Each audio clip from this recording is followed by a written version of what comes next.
what you're looking for. It's me, DLP. It's a style. Halo teman-teman, dari kelompok kami mengambil unit 4, yaitu cara melakukan sesuatu. Di sini juga ada cara melakukan sesuatu. Tujuan pembelajaran cara melakukan sesuatu itu ada apa aja sih? Oke, kita simak dengan baik. Halo, kembali lagi bersama saya. Di sini cara melakukan sesuatu yang pertama, mengidentifikasi informasi dari teks tentang cara melakukan sesuatu secara detail. Baik yang kedua, menjelaskan ungkapan yang tepat untuk meminta dan memberi informasi. Dan yang terakhir, itu menjelaskan informasi mengenai suatu resep, masakan atau minuman atau prosedur mengerjakan sesuatu. Di sini sudah saya jelaskan cara melakukan sesuatu. Ada lagi penjelasan yang berikutnya. Oke teman-teman, kalian pasti tidak asing kan dengan kata komputer dan cara menggunakan komputer itu seperti apa sih? Oke, kalian simak ya baik-baik. Di sini saya akan membacakan cara menggunakan komputer di kantor. Jadi, komputer merupakan salah satu alat elektronik penting yang memiliki banyak kegunaan. Walaupun komputer laptop sudah banyak digunakan, komputer desktop tetap menjadi alat elektronik pilihan kantor atau tempat kerja. Di tempat bekerja, perusahaan biasanya akan memberikan manual cara menggunakan komputer agar komputer tidak cepat rusak. Dan sebelum menggunakan komputer, periksa kelengkapan komponen-komponennya seperti CPU, monitor, keyboard, mouse, stabilizer, dan UPS. Oke guys, jadi setelah saya membacakan cara menggunakan komputer di kantor, jadi harap kalian simak benar-benar. Pertanyaannya itu, apa tujuan teks yang saya bacakan tadi? Teks tersebut menjelaskan cara menggunakan komputer di kantor. Oke, jadi kalian sudah tahu kan apa tujuan teks yang saya bacakan tadi? Jadi selanjutnya yaitu pertanyaan kedua. Harap kalian simak ya benar-benar. Pertanyaannya itu yaitu sebutkan komponen komputer. Komponen-komponen komputer seperti CPU, monitor, keyboard, mouse, stabilizer, dan UPS. Oke teman-teman, kalian sudah tahu kan jawaban dari apa aja sih yang ada di dalam komponen komputer tersebut? Jadi pertanyaan yang terakhir yaitu bagaimana cara menggunakan komputer di tempat kerja? Cara menggunakan komputer di tempat kerja. Pastikan semua komponen komputer sudah terhubung. Periksa apakah aliran listrik sudah terhubung dan lain sebagainya. Oke teman-teman, terima kasih sudah menyimak penjelasan saya tadi. Baiklah, berikut akan dijelaskan oleh teman saya. Halo teman-teman, di sini saya akan menjelaskan teks prosedur. Teman-teman, apakah kalian tahu apa itu teks prosedur?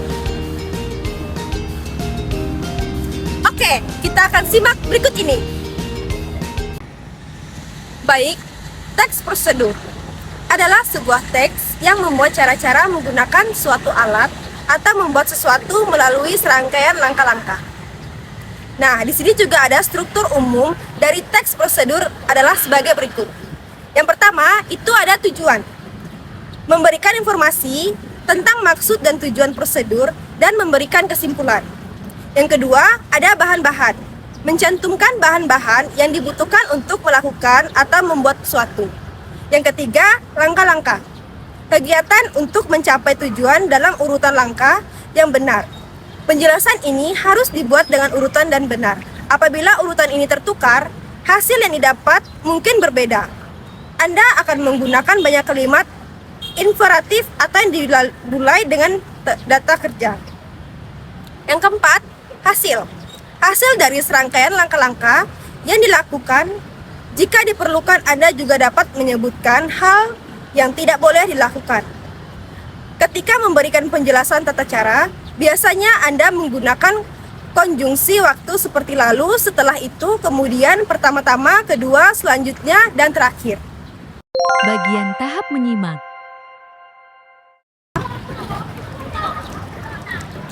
Hari ini mau makan apa ya? Bingung deh. Hai Rini. Halo Jessica. Kamu sedang apa? Aku sedang bingung. Bingung kenapa? Aku tuh pengen makan, tapi aku nggak tahu mau makan apa. Oh, aku ada ide. Sebaiknya kita masak mie goreng. Ah, asik banget. Baiklah teman-teman, teman saya Rini tadi ini memakan mie instan goreng. Jadi di sini saya akan menjelaskan atau memaparkan bagaimana tahap-tahap dalam menyajikan mie instan goreng. Yang pertama, sajikan dulu mie instan.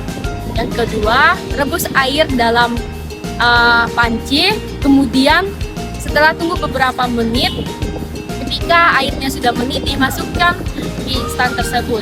Setelah itu kita sajikan bumbu-bumbu yang telah tersedia di atas piring, dan setelahnya setelah mie instan matang, kita tiriskan atau kita buang air dalam mie instan tersebut.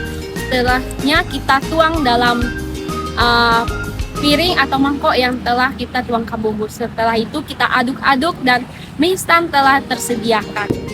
Bagaimana Rini dengan penjelasan saya tadi? Apakah paham cara menyajikan mie instan? Oke Jessica, terima kasih atas penjelasannya. Saya sudah paham dengan penjelasannya. Baiklah teman-teman, jika teman-teman ingin mengetahui lebih dalam lagi bagaimana membuat cara mie instan goreng, mari kita simak video selengkapnya. Tutorial memasak mie instan goreng. Baik teman-teman, Bahan yang disiapkan bisa yaitu ada disimak Indomie cara goreng 2 memasak bungkus, mie instan saus goreng. secukupnya, air nanti kita pakai 2 gelas, bawang merah 2 siung, bawang putih 2 siung, cabai secukupnya, kecap manis 2 sendok makan, dan telur 2 butir. Untuk bumbunya mau aku iris-iris aja. Ada bawang putih 2 siung, bawang merah 2 siung, dan cabai secukupnya.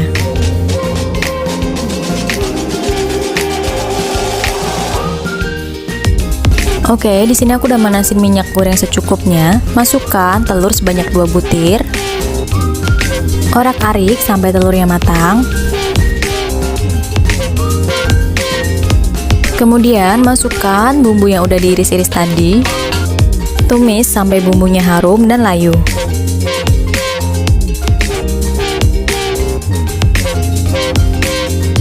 Kalau sudah, masukkan air sebanyak 2 gelas seperti ini.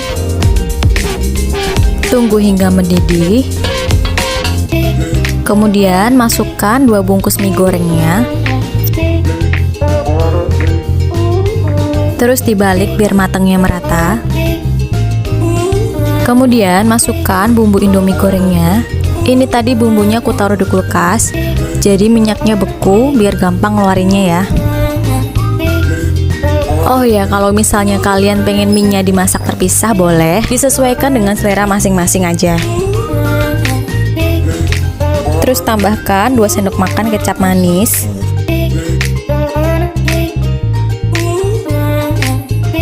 Masukkan sawi secukupnya.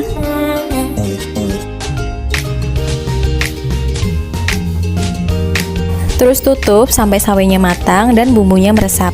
Kalau kalian pengen mie-nya agak nyemak seperti ini, bisa langsung matikan aja kompornya. Tapi kalau aku pribadi, mie-nya mau aku aduk sampai bumbunya benar-benar meresap. Kira-kira seperti ini ya. Terus matikan aja kompornya. Udah selesai. Mie gorengnya siap untuk disantap. Menggoda selera banget. Memperkenalkan budaya yang ada di Kalimantan Barat. Halo teman-teman. Baiklah, kami di sini akan menjelaskan salah satu kebudayaan yang ada di Indonesia. Salah satunya adalah rumah radang. Rumah radang adalah salah satu rumah adat khas Kalimantan Barat dan kemudian menjadi rumah khas suku Dayak. Hingga saat ini rumah adat tersebut dapat kita temukan di kompleks perkampungan budaya di Jalan Sultan Syahrir, Pontianak, dan menjadi rumah adat terbesar yang ada di Indonesia.